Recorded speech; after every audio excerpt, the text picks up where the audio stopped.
자, 여러분 안녕하십니까? 세 번째 만납니다. 세 번째. 예.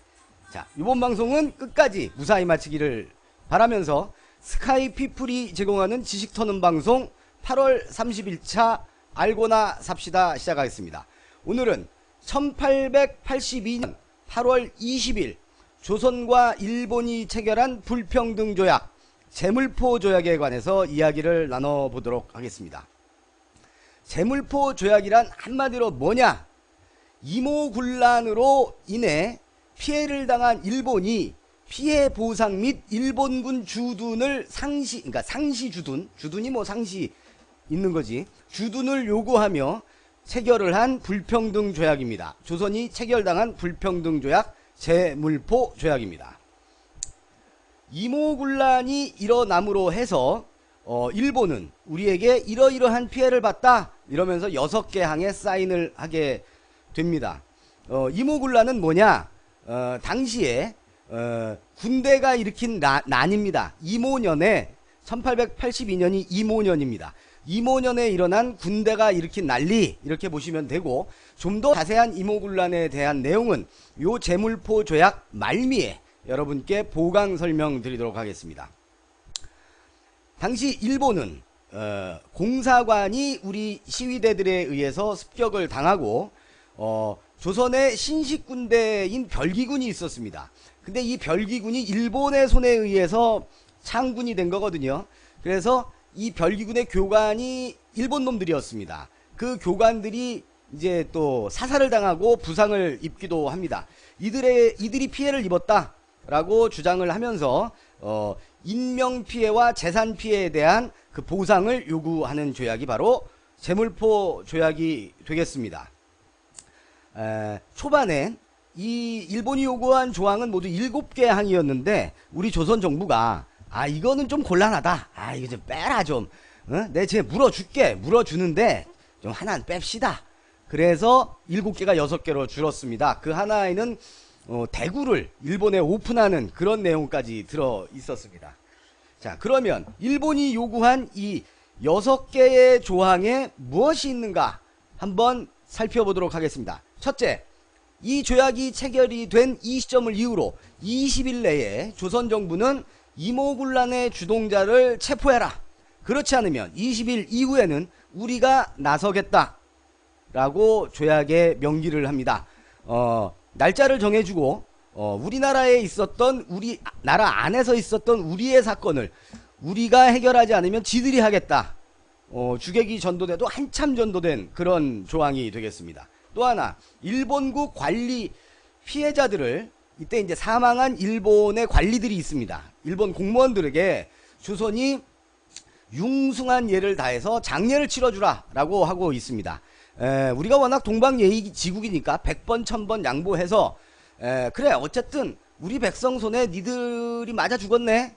그래 그거는 내가 원인 제공은 비록 니들이 했다고는 하지만 그래 우리 손에 의해서 갔으니 장례 정도는 치러줄게 라고 뭐 할 수도 있겠습니다만은 요거를 꼭 집어서 니들이 꼭 장례를 지내달라 이렇게 요구를 하고 있습니다. 그리고 세 번째, 조선은 일본 측 피해자, 유족, 부상자 이들에게 돈 물어내라 라고 요구를 합니다. 보상금을 내놔라 이렇게 요구를 하고 있고요.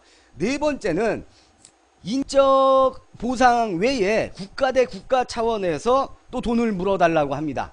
피해국이다, 우리는 피해 당사자국이다. 그래서 돈을 물어내는데 이 보상금을 5년에 걸쳐서 분할 보상하라 라고 요구를 하고 있습니다.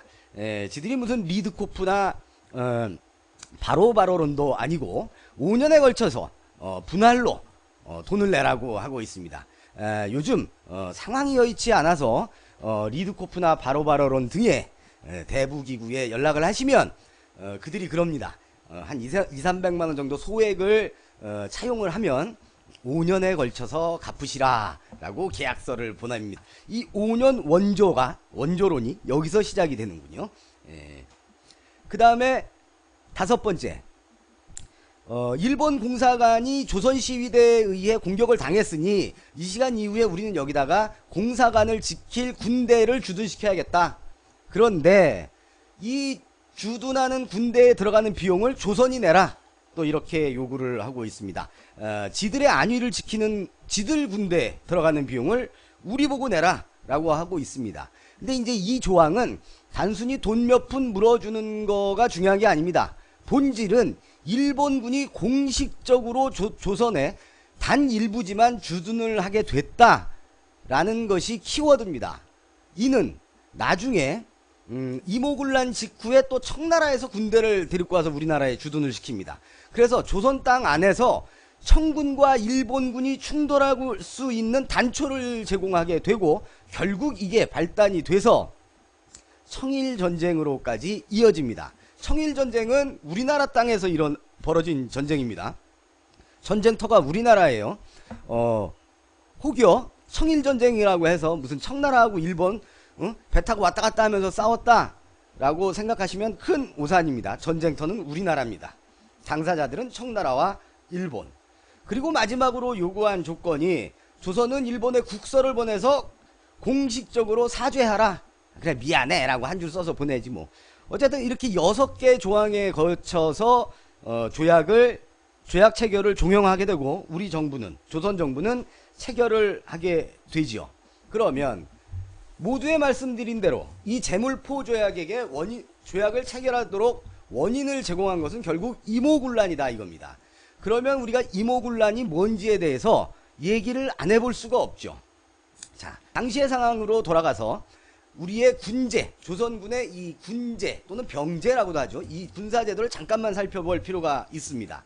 당시 군제는 어떻게 편성이 되어 있냐 하면 오군영과 별기군 이렇게 양군으로 편제가 되어 있었습니다. 오군영은 흔히 구식군이라고도 불리웁니다. 그러니까 여러분들 상상하시는 우리가 익히 머릿속에 그릴 수 있는 병졸들 창 들고 삐뚤어진 코수염 내지는 염소수염 이렇게 하고 창 들고 이렇게 있는 사극의 나약한 자들로 많이 표현이 되는 그렇게 이제 상상을 하시면 됩니다. 거기서 나약은 좀 빼주셨으면 좋겠는데 어쨌든 요 병졸들이 오군영 그래서 이제 구식군이라고 보시면 되고 별기군은 일본군에 의해서 주도적으로 창설 지도를 받아서 창군이 된 신식군대입니다. 특별한 기술이 있는 군대, 특별한 무기가 있는 군대 이렇게 뜻을 쉽게 해석하시면 되겠습니다. 그래서 별기군 혹 시청자 중에 수험생이나 학생이 있다면 그렇게 외우시면 됩니다. 그냥 막연하게 별기군 이러지 말고 특별한 무기나 기술이 있는 군대 이렇게 하면 외우기가 쉽습니다. 어쨌든 이렇게 신식군과 구식군으로 나누어져 있는데 상대적으로 이 신식군에 비해서 구식군대들이 엄청난 차별 대우를 받습니다. 심한 경우는 구식군대의 월급을 잠깐 미루어 놓고 그 급여로 가지고 신식군대 옷을 맞춰주기도 합니다. 상대적으로 이 구식군대가 불만이 아주 많았겠죠. 그리고 이 구식군은 우리가 전통적으로 내려오는 우리의 군대지만 별기군은 일본의 주도하에 창설이 됐고 당시 정권을 잡고 있던 민씨 정권 그러니까 명성 왕후의 그 외척 세력들이 정권을 잡고 있었는데 이들이 실정을 많이 합니다. 특히 백성을 위한 정치를 못해요. 위민 정치에 완전히 실패를 하기 때문에 또 이 별기군이 그들의 손에 의해서 창설이 됐기 때문에 일본군의 앞잡이이고 민씨 정권의 그 하수인이다 라고 일반 백성들은 생각을 합니다. 우리의 군대라는 인식이 다소 부족하죠. 구식군과 별기군의 이해관계가 상충됐을 때 우리 백성은 100% 구식군대 쪽의 의견에 동조를 할 수밖에 없는 그런 상황도 같이 이해를 해주시면 당시 시대상을 살피는데 도움이 될 거라고 생각이 됩니다. 그러던 중 사건이 하나 발생을 합니다. 당시 구식군대가 1년을 넘게 급료를 못 받고 있었답니다. 무슨 브라질 소방관, 브라질 경찰도 아니고 월급을 못 받고 있었던 거예요. 그러던 어느 날 밀린 월급 중에 일부를 주겠다라고 해서 이제 구식군대들이 월급을 타러 줄을 섭니다.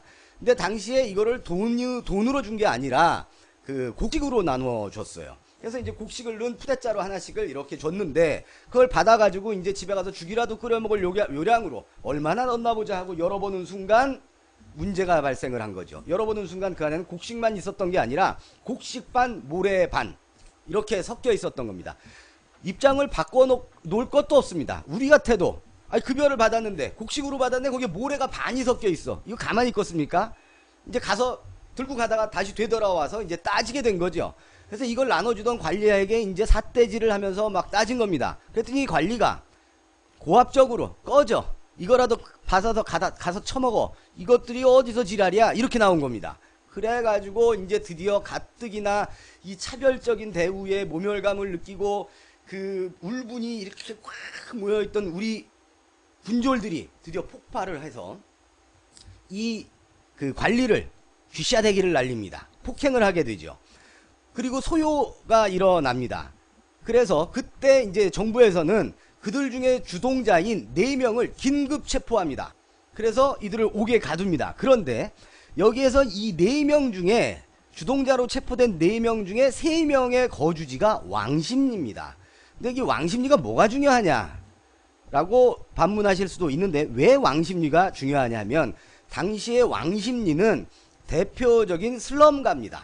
조선시대, 그러니까 빈민가인데, 빈민들이나 이 하급 군졸들이 모여 사는 동네예요. 근데 급여도 잘 안 나오잖아. 급여만으로 생활할 수가 없어. 그래서 거기서 조그맣게 텃밭 같은 걸 읽어서 농사를 짓고 작은 가내 수공업을 하고 하면서 근근히 살고 있습니다. 그들이 하나의 지역에 슬럼을 이루면서 살다 보니까 하나의 이익 집단화 되기도 하겠죠. 근데 그 중에 이제 3명이 잡혀가는 거야. 그래서 이제 왕십리에서 사발통문을 돌려서 이제 모입니다. 왕십리에서 이제 주민대책위원회 이런 게 이제 벌어지는 거죠. 그래서 지금으로 따지면은 의견을 모아서 그 하나 써가지고 탄원서 같은 걸 써가지고 이제 조정으로 갑니다. 풀어주십시오. 이들이 비록 폭력을 행사하긴 하였으나 그 원인을 따지고 보면 비단 이들만의 죄라고 할 수 없지 않습니까? 그렇지 않습니까? 그러니까 이들 좀 풀어주십시오 라고 정부에 요구를 하는데, 당시 민씨 정권이 이걸 받아들일 리가 만무하죠. 석방 요구를 묵살했을 뿐더러 이들에게 또 가혹한 강제 해산을 합니다. 막 때리고 막 그랬겠죠. 그래서 이제 안 되겠다, 야 이대로는 안 되겠다, 이래 주구나 저래 주구나, 굶어 주구나 맞아 주구나 이러면서 우리 구식 군대의 군졸들이 항거를 시작합니다. 폭력적 항거를 시작해요. 그래서 가장 먼저 당시에 그 민씨 정권의 그 거두였던 민겸호라는 자가 있습니다. 이게 아마 명성황후의 친척 오빠인가 남동생이가 뭐 그렇게 될 겁니다. 민겸호의 집을 방화합니다. 그리고 어디로 몰려가느냐, 이 모든 게 별기군을 만들고 일본군을 앞세운 일본 놈들 끌어들인 민씨의 잘못이다. 우리 왕비가 잘못한 거다. 이 왕비를 그냥 끌어내려야 된다. 그러면서 궁궐까지 난입을 합니다. 그래서 우리가 명성황후가 일본 낭인들의 손에 의해서 시해를 당했다까지는 알지만, 자칫했으면 우리 백성의 손에 의해서 먼저 변을 당하셨을 수도 있다라는 거를 이번 기회에 한번 알아봐 주시면 좋겠습니다. 어쨌든 미비가 이때 도망갑니다. 변장을 하고 시녀복으로 변장을 하고 도망을 가버려요. 어디까지 도망가냐 하면 단순히 궁궐을 빠져나간 정도가 아니라 고향인 여주까지 도망을 갑니다. 그래서 당시에 정권을 잡고 있던 이 외척 세력들, 민비의 정권이 실각을 합니다. 근데 이제 왕은 고종이었죠. 당시 고종은 실권이 없었어. 처음에는 아버지 대원군에게 모든 정권을 내어주고 뒤에서 사인만 하고 있었습니다. 그러다가 대원군을 밀어내고 민씨가 정권을 잡아. 민씨 정부가. 이 민씨 정권은 개화를 주장을 해요. 자, 개화까지 놓고 보면 필요하죠. 우리 세국된 조국을 위해서 필요합니다.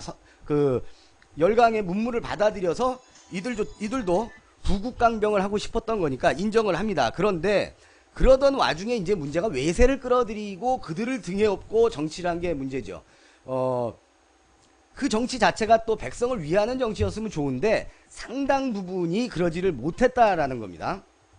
그래서 민씨 일가가 실각을 하고 고종이 그때 아버지를 다시 부릅니다. 아버지 도와줘. 이거 큰일 났어. 나라가 막 너무 복잡해. 아우 나 힘들어서 못하겠어 아버지. 그래서 실각했던 대원군이 다시 집권을 합니다.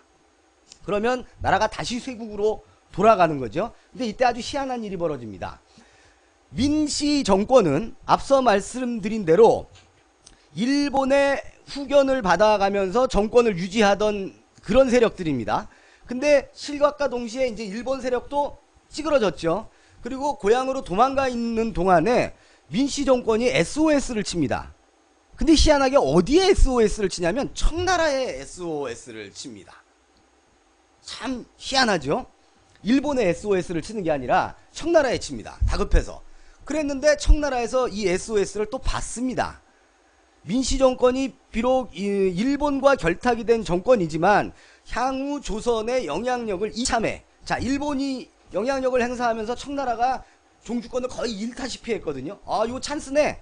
다시 조선을 우리 종주권 내에, 우리의 영향력 내에 드러낼 수 있는 찬스네. 그래, 누가 부르던 뭐가 중요해. 우리가 가 들어가는 게 중요하지. 라면서 청군이 조선에 들어옵니다. 군대가 주둔을 하는데 이때 들어오는 청군의 그 사령관이 위안스카이, 우리가 원세계라는 이름으로 드라마 같은데 많이 등장을 하는데, 이 위안스카이가 들어와서 우리 조선을 해집게 되는 거죠. 아주 휘졌습니다. 그것뿐만이 아니라 대원군을 청나라로 납치합니다. 다시 잡아가요, 대원군을. 그랬더니 대원군이 다시 잡혀가. 그럼 어떻게 돼? 민씨 정권이 다시 올라오는 거야. 그래서 이모군란이 일어나기 전, 이렇게 이해를 하시면 됩니다. 이거 아주 복잡하기도 한데, 이모군란 전엔 누가? 민씨 정권이, 그전에는 대원군이 정권을 잡고 있다가 밀어내고 민씨가 잡고 있어. 이모군란이 일어나서 민씨가 도망갔어. 그랬더니 다시 대원군이 집권을 해.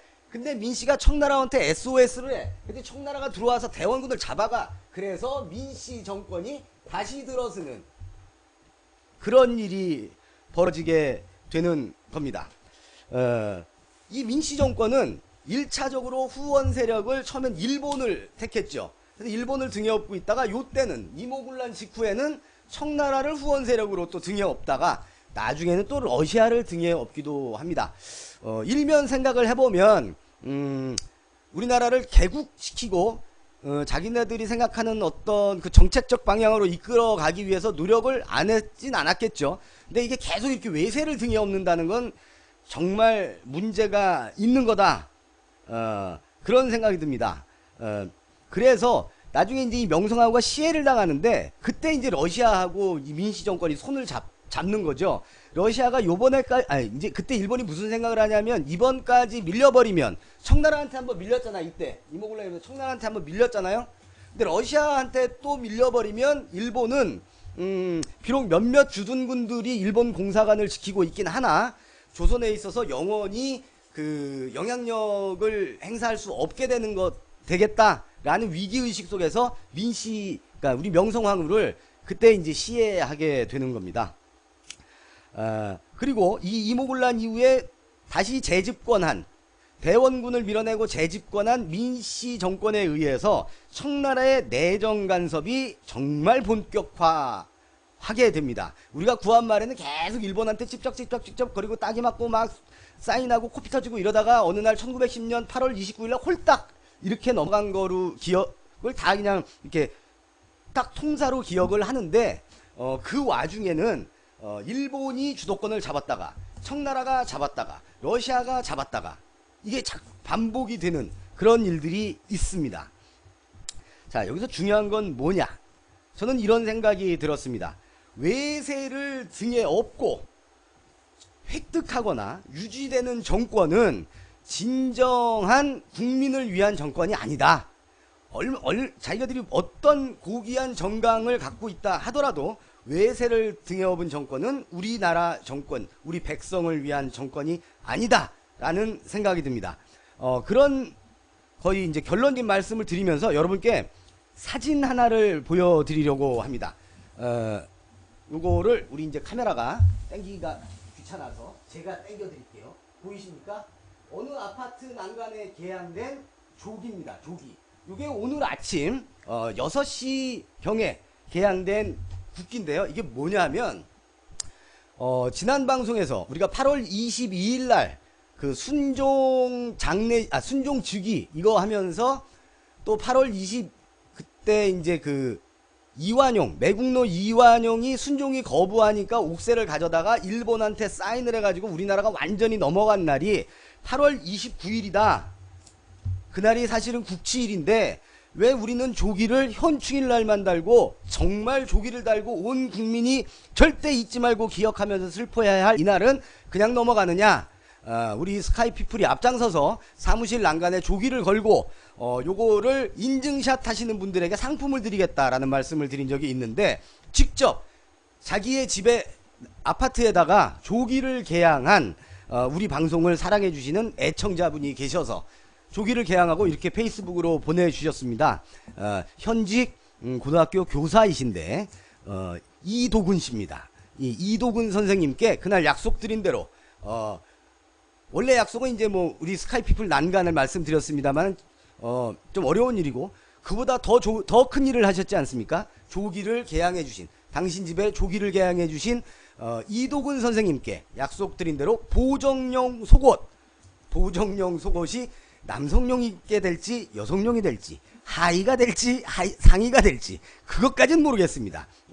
그 속옷을 제공하기로 한 박수길 사장, 박수길 씨께 받는 대로 보내드리도록 하겠습니다. 어쨌든 조기개양, 저희가 처음으로 이 방송을 하면서 대국민 부탁을 하나 드린 건데 그걸 가장 앞장서서 진행을 해준 이도근 선생님께 감사드립니다. 이도근 선생님은 참고로 우리 논개 방송 했지 않습니까? 고향이 논개가 순국한 고향이 진주입니다. 진주. 이도근 만세를 외치면서 8월 31일 날 전해드리는 스카이피플의 알고나 삽시다 이만 접겠습니다. 다음 8월 31일 차에는 막사이사이상이라는 거 한번 해보겠습니다. 들은 것도 같고 처음 듣는 것 같고 막사이사이상, 막사이사이상. 발음도 힘들다. 자, 막사이와 막사이사이로 찾아뵙겠습니다. 고맙습니다.